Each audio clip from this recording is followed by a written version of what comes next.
Welcome to our channel. Today we how to install Calendly for LinkedIn booking links, quick tutorial step by step clearly. To begin, open your web browser and navigate to the Calendly website. Log into your Calendly account or create a new account if you don't have one. Once logged in, locate the Integrations tab on the main menu. Click on Integrations to access the available options. Scroll down to find the LinkedIn Integrations section. Select Connect next to the LinkedIn option. You will be prompted to log into your LinkedIn account if you aren't already logged in. Allow Calendly to access your LinkedIn information by clicking Allow.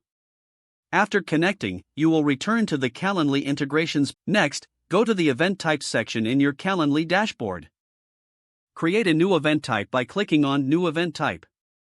Follow the prompts to customize your event details, such as duration and availability. Once you've set your preferences, look for the Booking Page Link section. There, you will find the unique link for your event type. Copy this link for future use. Now, navigate to your LinkedIn profile. Click on Edit to make changes to your profile. In the Contact Info section, paste your Calendly booking link. Save your changes to update your profile. Your LinkedIn connections will now see the booking link when they visit your profile.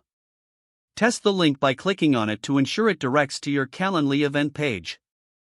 You've now successfully installed Calendly for LinkedIn booking links. Enjoy scheduling your meetings effortlessly.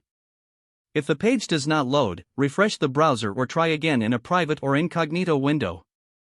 Make sure you are using the correct email address, then retype it carefully to avoid small typos. If your password is not accepted, use the reset option and create a new strong password you can remember. Check your spam folder for verification or security emails, then complete any requested confirmation steps. Enable two-factor authentication if available to improve account security and reduce unauthorized access risk. After signing in, review your profile details so your contact information and settings are accurate and current. If you see an error message, note it down and try again after restarting your device and internet connection. Don't forget to like this video and subscribe to our channel for more step-by-step tech guides.